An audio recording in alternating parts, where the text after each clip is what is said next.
사도신경으로 우리의 신앙을 고백하며 새벽 예배 하나님께 올려드리겠습니다.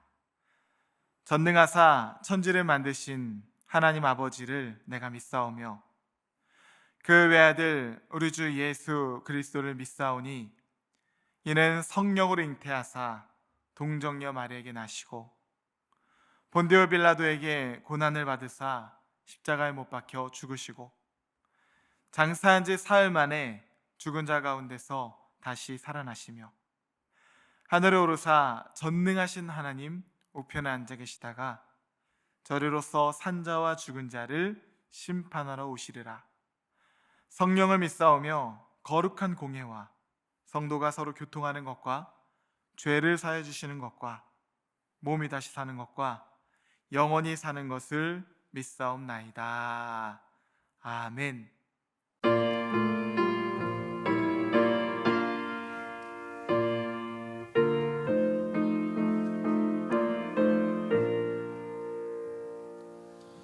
주님의 마음이 본받을 자 그 맘에 평안히 찾아오는 험악한 세상을 이기니 하늘로부터 임함이로다. 주님의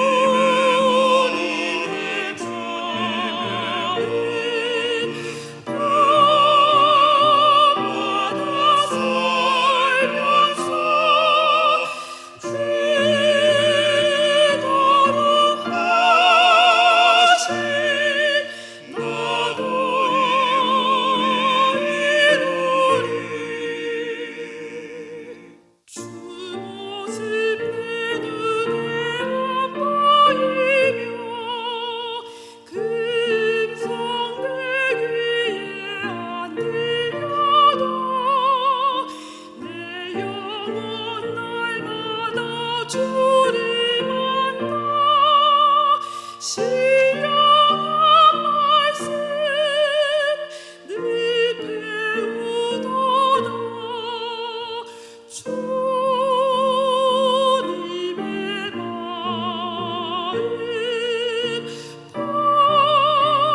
밤마다 살면서 되도록 하신 나도 이루리. 가는 길 거칠고 험하여도 내 맘에 불평이 없어지는 십자가 고난을 이겨내신 주님의 마음 본받음이라.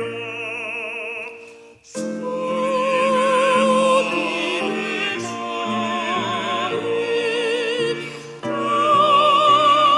밤마다 살면서 그토록 하신 나도 이루리.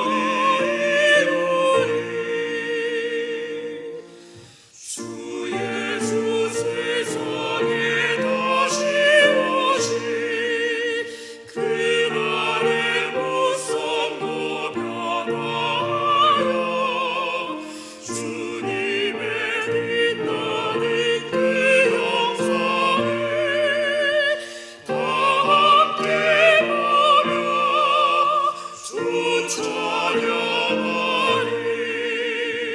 주님의 마음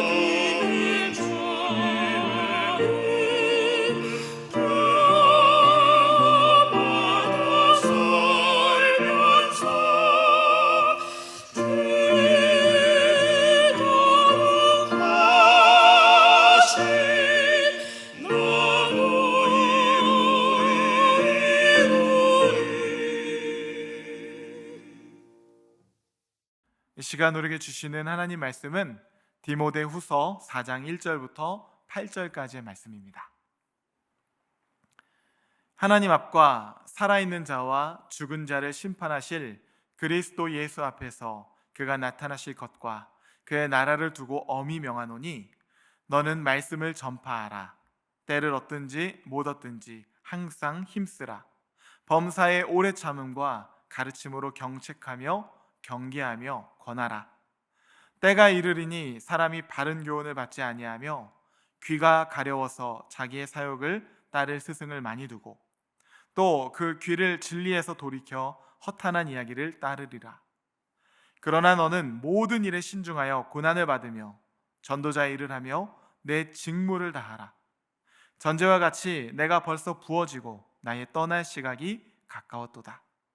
나는 선한 싸움을 싸우고 나의 달려갈 길을 마치고 믿음을 지켰으니 이제 후로는 나를 위하여 의의 면류관이 예비되었으므로 주 곧 의로우신 재판장이 그날에 내게 주실 것이며 내게만 아니라 주의 나타나심을 사모하는 모든 자에게도 니라.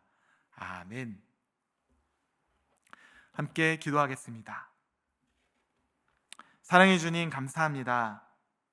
우리가 아직 죄인 되었을 때에 그리스도께서 우리를 위하여 죽으심으로 하나님께서 우리에 대한 하나님의 사랑을 확증하여 주시니 감사합니다. 하나님, 십자가의 사랑과 능력으로 구원받은 생명이오니 낭비하지 않게 하시고 부르심에 합당한 삶을 살아갈 수 있도록 인도하여 주시옵소서. 하나님의 사람은 하나님의 때에 하나님의 방법으로 하나님의 열매를 맺게 될 줄 믿습니다. 하오니 말씀과 기도로 하나님을 깊이 신뢰하며 오늘도 승리케 하여 주시옵소서. 우리에게 승리를 주시는 예수님의 이름으로 기도하옵나이다. 아멘. 할렐루야. 네, 오늘은 때를 얻든지 못 얻든지 라는 제목으로 하나님 말씀 전하도록 하겠습니다. 세들백 교회의 리거렌 목사님이 쓰신 목적이 이끄는 삶이라는 책을 아마 여러분 잘 아실 것입니다. 모르셔도 상관은 없어요. 우리나라에서는 2004년 번역이 되어 출간이 되었는데 당시 많은 사람들에게 신앙적인 도전과 영감을 주어서 참 많이 사랑받았던 책입니다. 이것은 우리나라뿐만이 아니라 전 세계적으로 사랑을 받아서 5천만 부나 넘게 팔린 책이래요. 이 책으로 인해 리거렌 목사님은 일약 세계적인 작가이자 목회자로서 명성을 얻기도 합니다. 2022년 은퇴하셨는데요. 은퇴 예배 때에도 그가 한결같이 전한 메시지 역시 목적이 이끄는 삶이었어요. 그 책의 앞부분을 보면 이렇게 쓰여져 있습니다. 하나님은 우주를 만드시기 전부터 우리를 마음에 품으시고 당신의 목적을 위해 우리를 계획하셨다.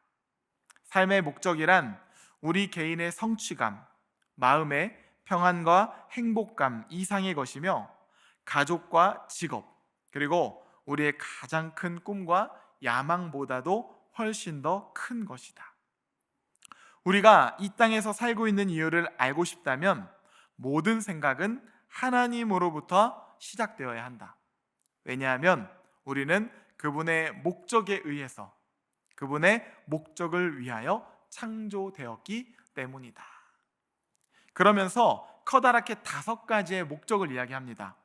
첫째, 우리는 하나님의 기쁨을 위해 계획되었다. 둘째, 우리는 하나님의 가족으로 태어났다. 하나님의 형상이라는 것이에요. 세 번째, 우리는 그리스도를 닮도록 창조되었다. 네 번째, 우리는 하나님을 섬기기 위해 지금의 모습으로 지음받았다. 마지막 5번째, 우리는 사명을 위해 지음받았다.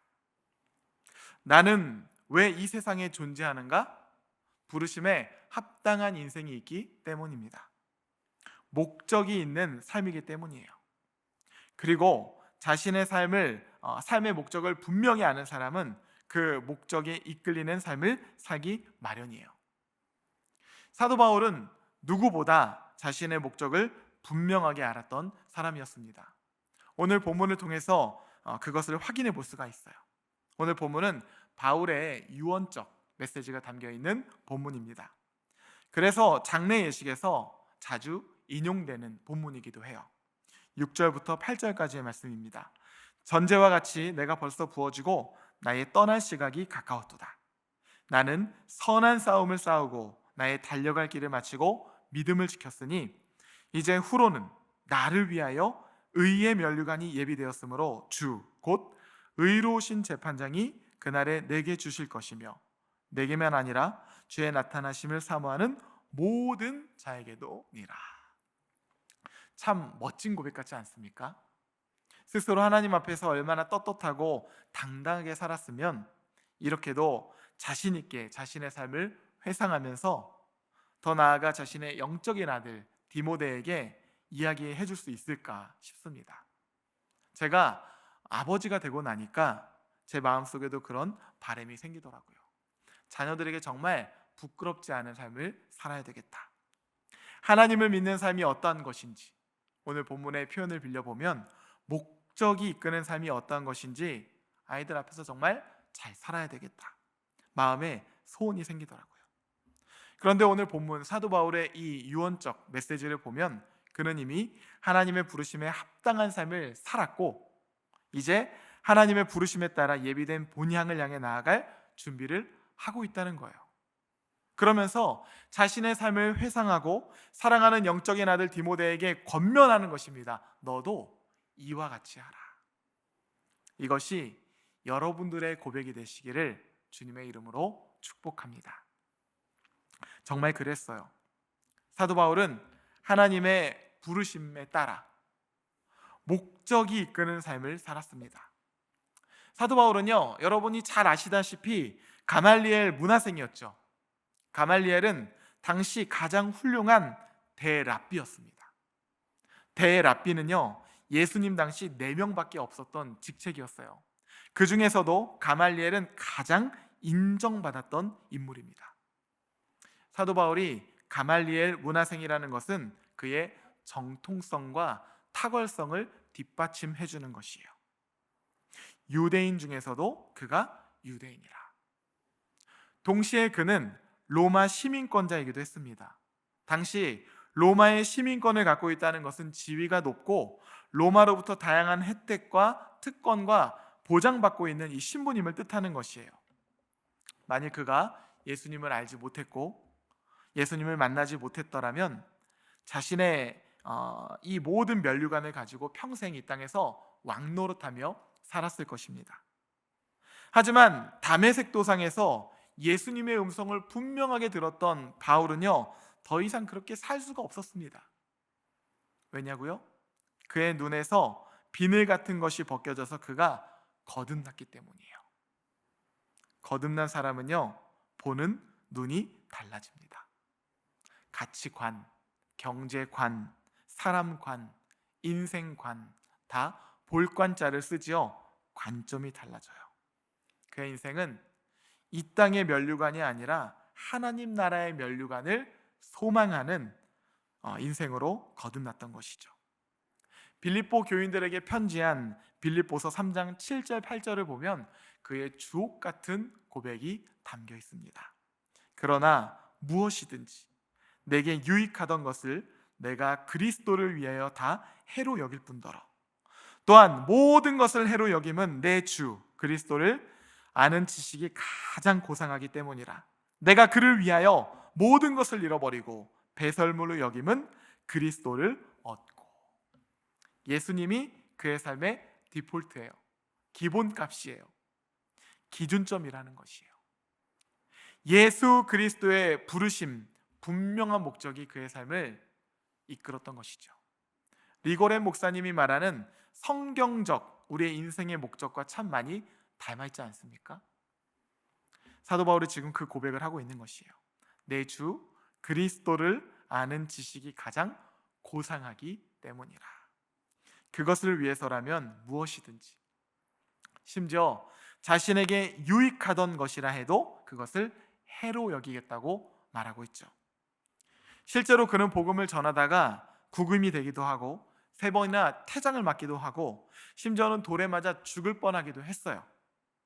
그러나 예수 그리스도에 대한 깊은 신뢰와 소망이 있었기 때문에 그는 어떠한 형편에서든지 자족하기를 배우며 하나님 앞에서 부르심에 합당한 삶을 살아갈 수가 있었던 것입니다.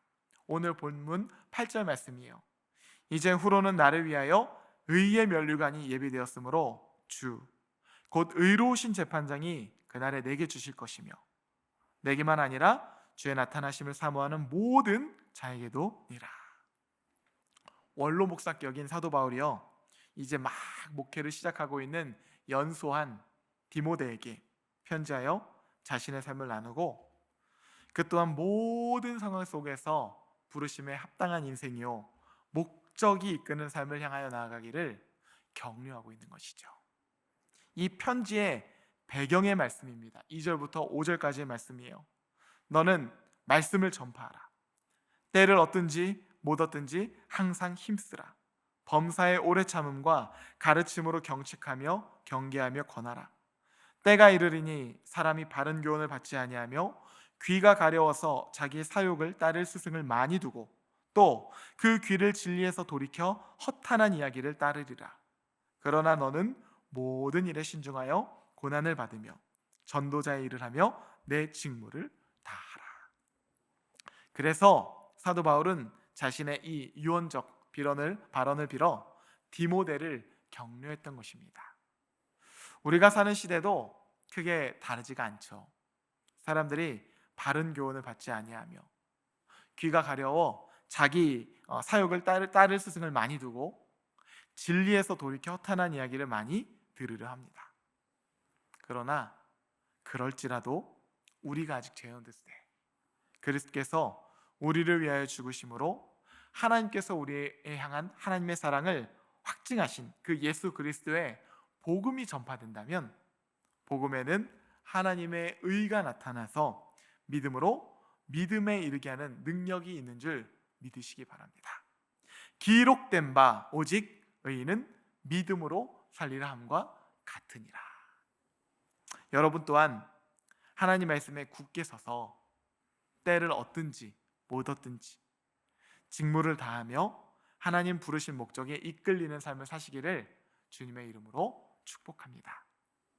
함께 주기도문 하시겠습니다. 하늘에 계신 우리 아버지여, 이름이 거룩히 여김을 받으시오며 나라가 임하시오며 뜻이 하늘에서 이루어진 것 같이 땅에서도 이루어지이다.